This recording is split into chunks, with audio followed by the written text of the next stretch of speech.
আসসালামু আলাইকুম প্রিয় ফুটবল ফ্যান্স। চিলি এবং কলম্বিয়ার বিপক্ষে দুটো ম্যাচের পরে যেখানে একটাতে আর্জেন্টিনা জিতলো আরেকটাতে ড্র করলো কোনো মতে, এই দুটো ম্যাচের পরে এই উইন্ডোতে কে আসলে উইনার হলেন কে লুজার হলেন সেটা নিয়ে একটু আলোচনা করতে চাই। কোন কোন জায়গা থেকে আস্থা আছে এবং কোথায় আসলে অনেক কাজ বাকি সেটা নিয়ে মূলত আলোচনা করব। এখানে আমি বেশ কয়েকজন ফুটবলারের কথা বলবো, তবে এটা একেবারে প্রারম্ভিক একটা আলোচনা। একেবারে নাম ধরে প্রত্যেক ফুটবলারের কথা হয়তোবা মনে নাও পড়তে পারে, এটা একেবারে কমপ্লিট লিস্ট ধরে চিন্তা করবেন না। আপনারা কমেন্ট বক্সে আপনাদের মন্তব্য বা প্লেয়ারের নাম অ্যাড করে নিতে পারেন। আমার কাছে একেবারে জিতেছেন অর্থাৎ পারফেক্ট উইনার এ দুটো ইন্টারন্যাশনাল ব্রেকে অবশ্যই থিয়াগো আলমাদা। প্রথম ম্যাচটাতে একটা গোল করিয়েছেন, দ্বিতীয় ম্যাচটাতে মহামূল্যবান গোলটা করেছেন আলমাদা। একেবারে চোখে আঙ্গুল দিয়ে আমাদেরকে দেখিয়ে দিয়েছেন যে ভবিষ্যতে আমরা লিওনেল মেসির জায়গায় যে প্লেয়ারের কথা চিন্তা করছি নাম্বার 10 রোলে, এখানে অবশ্যই তার রিপ্লেসমেন্ট খুঁজে পাওয়া যাবে না। তবে ওই রোলটাতে আসলে কে খেলবেন, আমরা যত অন্যান্য প্লেয়ার নিয়ে আলোচনা করি না কেন, সাম্প্রতিক 5-6টা ম্যাচের পারফরমেন্সে থিয়াগো আলমাদা কিন্তু একেবারে আপফ্রন্ট সামনে চলে এসেছেন। একেবারে সবচেয়ে বেস্ট উইনার এবারে ইন্টারন্যাশনাল ব্রেকে অবশ্যই থিয়াগো আলমাদা। ফাইনাল থার্ড নিয়ে যেহেতু আছি, হুলিয়ান আলভারেস আরও একবার তার উপযোগিতা প্রমাণ করেছেন। দুটো ম্যাচে তার জায়গা থেকে চেষ্টা করেছেন, একটা গোলও পেয়েছেন প্রথম ম্যাচে। সব মিলে আলভারেজও কিন্তু উইনিং লিস্টে রাখা যায়। এরপর যদি আমরা মিডফিল্ডে নেমে আসি, আমার কাছে মনে হয় প্রথম ম্যাচে এজিকুয়েল প্যালাসিওসের পারফরমেন্সটা যথেষ্ট ভালো ছিল। দুটো ম্যাচ বিবেচনা করে আর উইনারের নাম বললাম না, আমরা যদি ডিফেন্সে চলে আসি, আমার কাছে মনে হয় প্রথম ম্যাচে লিওনার্দো বালের্দি যে পারফরমেন্সটা দিয়েছেন সেটা যথেষ্ট আশা জায়গা নিয়ে এবং তাকেও পারফেক্ট একজন উইনার বলা যায়। অন্যদিকে বেশ কয়েকটা জায়গা নিয়ে এখনও কিন্তু কিঞ্চিত ইম্প্রুভমেন্টের সুযোগ আছে, যেমন ক্রিস্টিয়ান রোমেরো ওই লুইস ডিয়াজের গোলটা কনসিড করার ক্ষেত্রে অনেকটা হালকাভাবে ডিফেন্ডিং করেছেন, তাই রোমেরোর কথা আলাদা করে মেনশন করলাম না। গোলকিপিং পজিশনে এমি মার্টিনেজ ভালো পারফরমেন্স দিয়েছেন, তাকেও সেই লিস্টটাতে রাখা যায়। অন্তত ডেবু হয়েছে ফ্রাঙ্কো মাস্তান্তুনো, তার কথা আলাদা করে এখানে মেনশন করা যায়। এবার যদি কারা আসলে আশানুরূপ ফুটবল খেলেননি এমন টাইপের একটা লিস্ট আমরা করি, বেশ কয়েকটা পজিশন আসবে।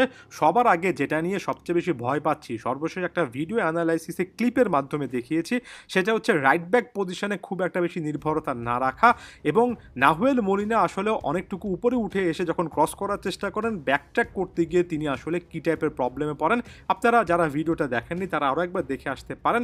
এখানে নাহুয়েল মলিনা এবং এর পাশাপাশি রড্রিগো ডি পলের সেকেন্ড ম্যাচের পারফরমেন্স নিয়ে আসলে চিন্তা বাড়ছে। আলাদা করে বলতে গেলে রাইট ব্যাক পজিশন, এমনকি লেফট ফ্ল্যাঙ্কে লেফট ব্যাক অর্থাৎ দুই ফুল ব্যাক পজিশন নিয়ে ডাউট আছে।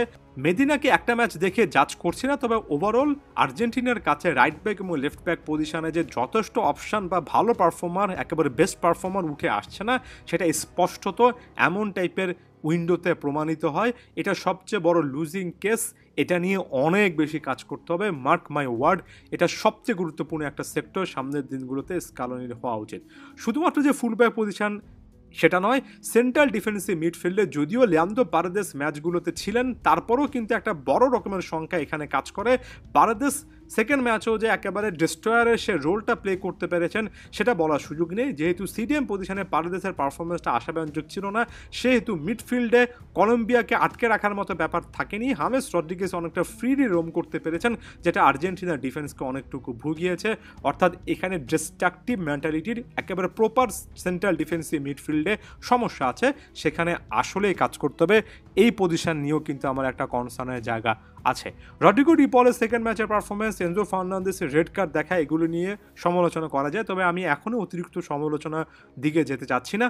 কিছু কিছু প্লেয়ার যেমন প্রথম ম্যাচে নিকো পাস সুযোগ পেয়ে কাজে লাগাতে পারেননি, জুলিয়ানো সিমিওনির পারফরমেন্স, এগুলো নিয়ে এখনই একেবারে ফাইনাল কনক্লুশনে আসার সময় হয়নি। একই রকমের কথা কিন্তু হুয়ান ফয়েতের ক্ষেত্রে প্রযোজ্য, আরেকটু দেখা উচিত।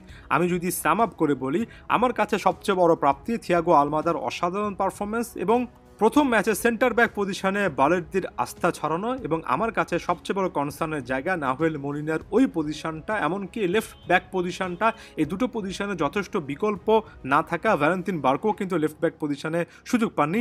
রাইট ব্যাক পজিশনে মলিনার বদলি হিসেবে হুয়ান ফয়েতো খুব বেশি যে আস্থা দেখিয়েছেন ব্যাপারটা এমন নয়, এবং এটার পাশাপাশি সেন্টার ডিফেন্সিভ মিডফিল্ডে ওই রোলটাতে আরও বেশি ইম্প্রুভমেন্টের জায়গা। আপনাদের কাছে কি মনে হয়, কোন জায়গা আসলে আর্জেন্টিনা জিতেছে, কোথায় হেরেছে, সেটা একটু মেনশন করার চেষ্টা করবেন। ধন্যবাদ সবাইকে।